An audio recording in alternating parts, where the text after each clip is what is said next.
le futur n'existe pas encore. J'ai créé aujourd'hui une entreprise qui protège le pays de menaces qui n'existaient pas quand j'ai décidé de créer cette entreprise. En gros, avec mes collègues, on estime qu'on avait une dizaine d'années d'avance.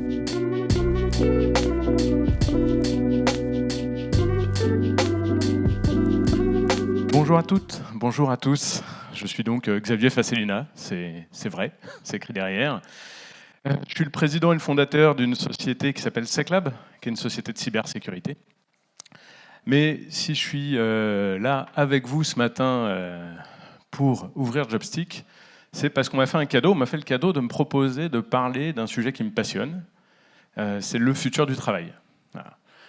Alors, du coup, je suis absolument ravi de faire ça et de partager ça avec vous. Alors, le futur du travail, à en parler ici, c'est clair que c'est le bon endroit. Hein, la cité de l'économie et des métiers de demain. Donc, tout est dans le titre.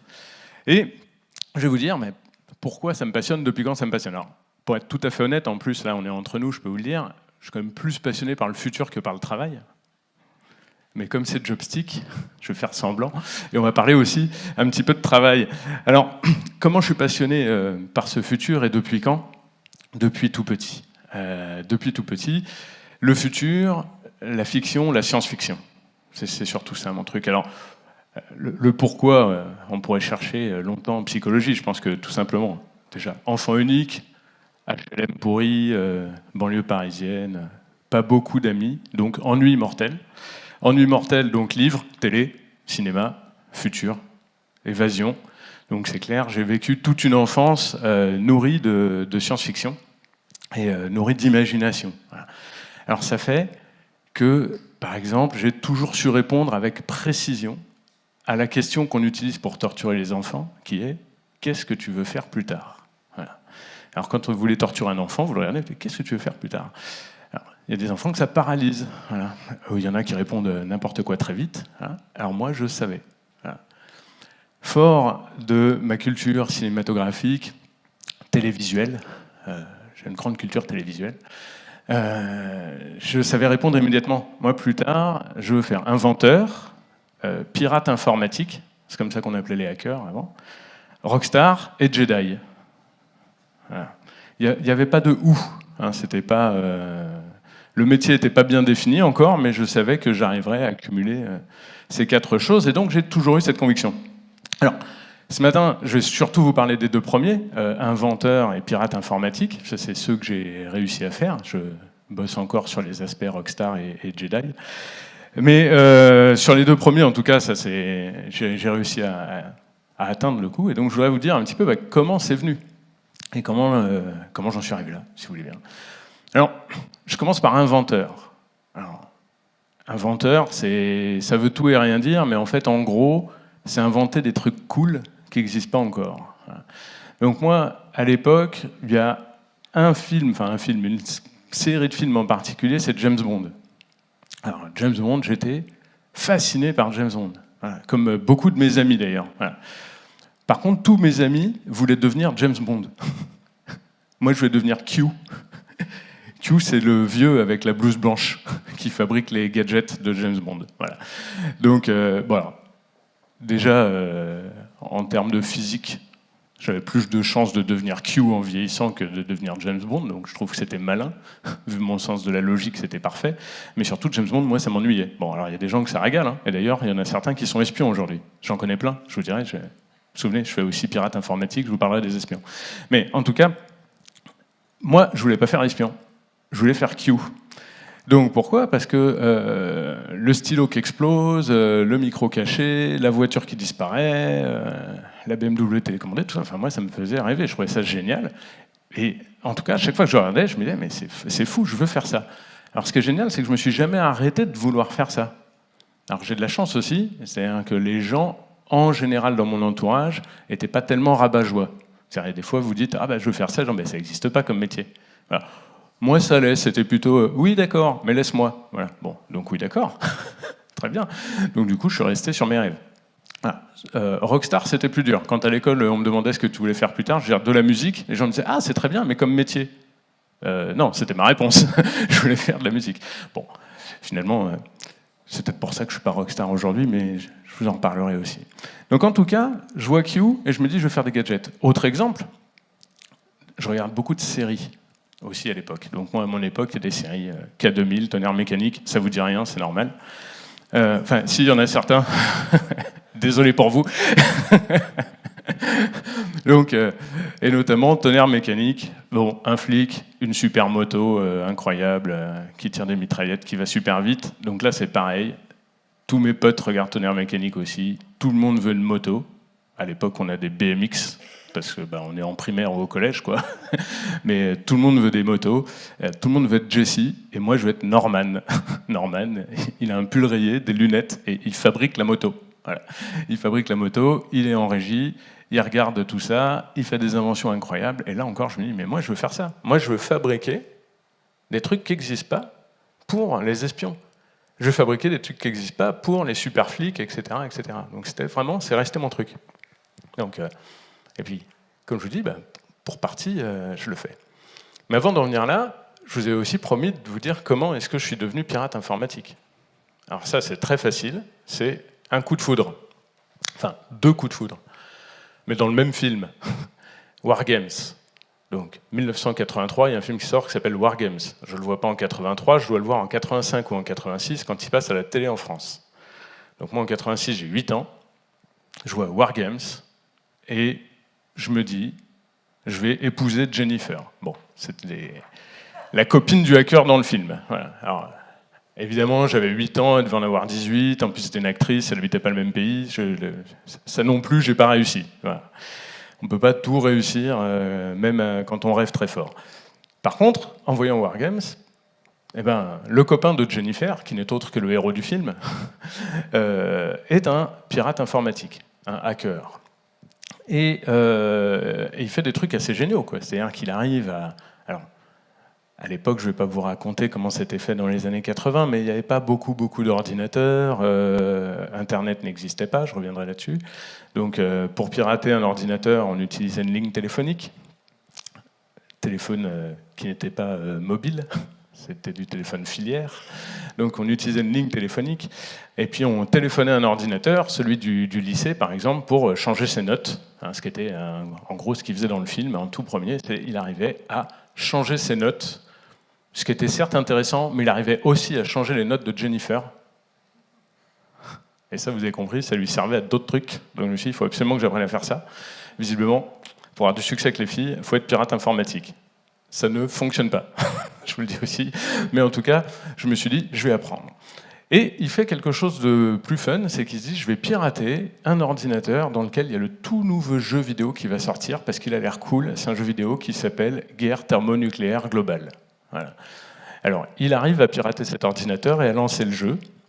Sauf que là, le film bascule dans une autre dimension, puisqu'en fait, on se rend compte que c'est un ordinateur du DoD, donc du ministère de la Défense américain, et qu'il est vraiment en train de jouer à la guerre thermonucléaire globale, et que cet ordinateur est relié au départ de missiles, et que ça peut lancer les missiles sur la Russie. Et donc, le film bascule dans quelque chose de tout à fait passionnant. Je suis en train de pirater un ordinateur, et finalement, l'ordinateur prend le contrôle sur la situation. Les généraux n'arrivent même plus à l'arrêter, et on frôle la catastrophe, c'est-à-dire qu'on frôle le cas où les États-Unis vont tirer leurs missiles nucléaires vers la Russie.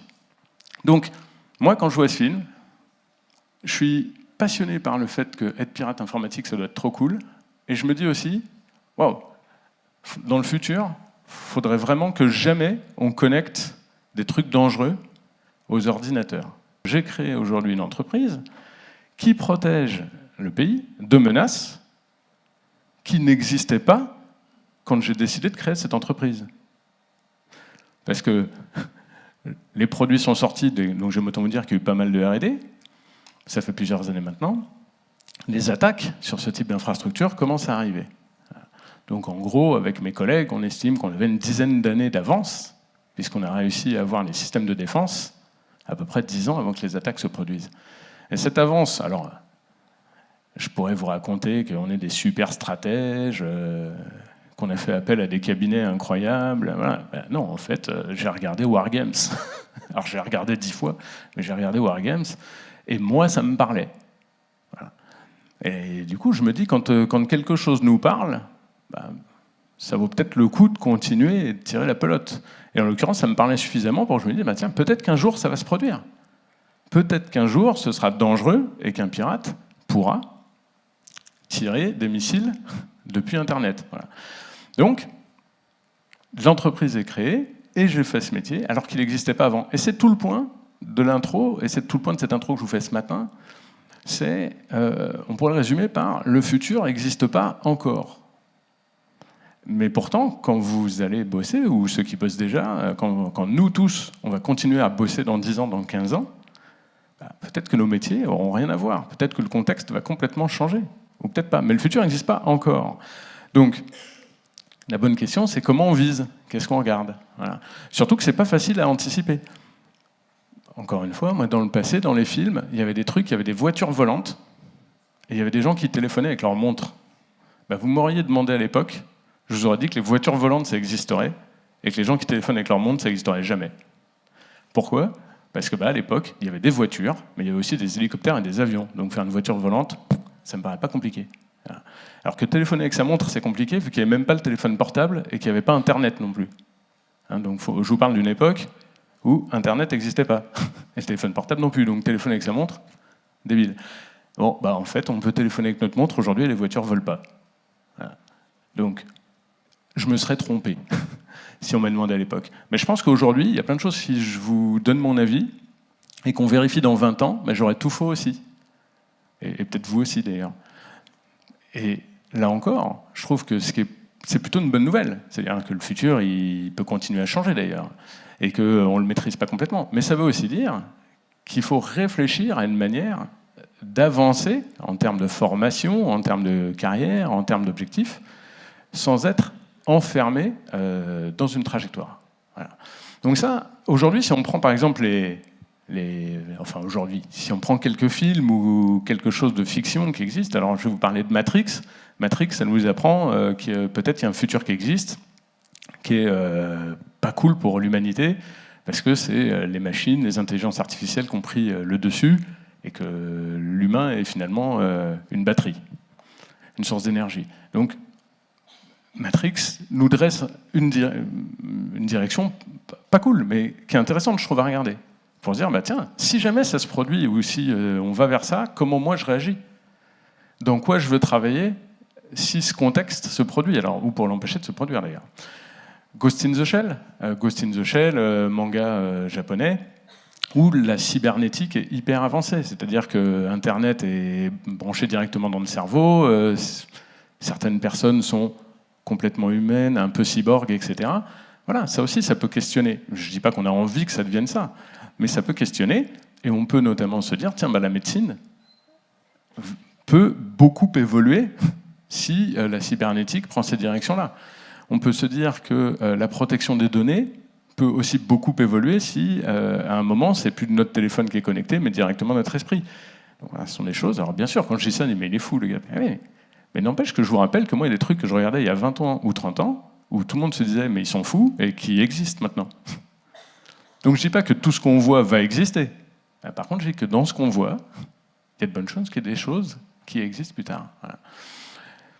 Ready Player One, je ne sais pas si vous avez vu ce film, mais bon, c'est un petit peu le métaverse plus. En tout cas, tout le propos du film, c'est de se dire qu'on développe une vie intellectuelle, cognitive, émotionnelle dans un monde parallèle. Ça dit aussi que le monde tel qu'on le connaît aujourd'hui est devenu tellement pourri qu'on préfère vivre dans le monde parallèle plutôt que vivre dans le monde dans lequel on est né. Donc voilà, ça raconte de la technologie, mais ça raconte aussi des faits de société, de prise de conscience. Voilà. Donc ça, tout ce genre de choses. Interstellar, là encore, on n'a pas réussi à sauver la Terre, et donc au final, il faut partir ailleurs. Ça nous apprend aussi, il y a beaucoup de films sur le futur qui disent on peut revenir dans le temps, ou on peut vivre des temporalités différentes. Alors je ne parle même pas des Avengers et Marvel avec le métavers, où là, si ça existe, c'est les historiens qui vont avoir du mal, parce que historiens du métaverse, quand le passé peut changer, c'est compliqué, mais voilà, donc c'est aussi des choses dans lesquelles on peut se projeter. Et moi, ce que je vous invite à faire, c'est à prendre les films et les fictions, livres, imaginaires, c'est peut-être vous, en fait, qui allez imaginer quelque chose, qui vous passionne le plus, et vous dire, mais je vais, non pas faire un plan pour arriver à ça, parce que ça, je pense que c'est pas faisable. Mais je peux au moins me dire, je vais faire un voyage vers ça. On a l'habitude de voyager géographiquement.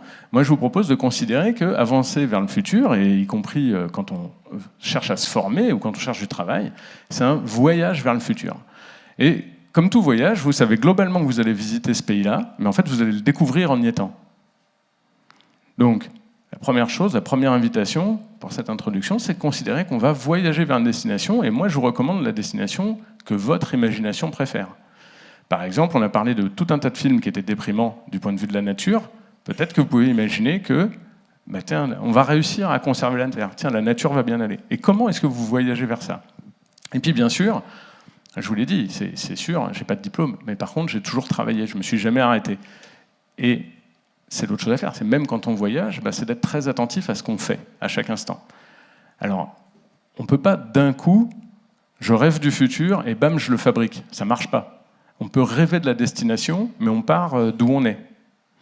Donc si vous rêvez de nature ou de choses comme ça, peut-être commencez déjà par faire des choses à votre échelle, là où vous êtes, des métiers qui sont dans ce domaine, apprendre des choses sur le terrain, rencontrer les gens, et puis d'une certaine manière, vous former, contribuer à modifier le futur pas après pas, et puis être prêt quand le futur arrive. Et je pense que l'exemple de la société, la mienne dont je vous parlais tout à l'heure, c'est un bon exemple. Au final, on a navigué vers un futur, et puis on était prêt quand le futur est arrivé, puisque les produits de défense étaient prêts avant que les attaques arrivent. Voilà. Donc c'est sur ces clés de voir son futur comme un voyage et de partir d'où on est, c'est-à-dire de construire avec des vrais morceaux de présent et de faire les métiers que vous avez autour de vous et qui vous plaisent maintenant, parce que peut-être que vous en changerez 10 fois. Je ne voulais pas parler de ça, mais j'ai aussi beaucoup changé de métier. C'est avec ça que j'ai envie de vous laisser entamer cette journée aujourd'hui et de remercier encore la Mêlée de m'avoir donné la parole ce matin. Merci beaucoup.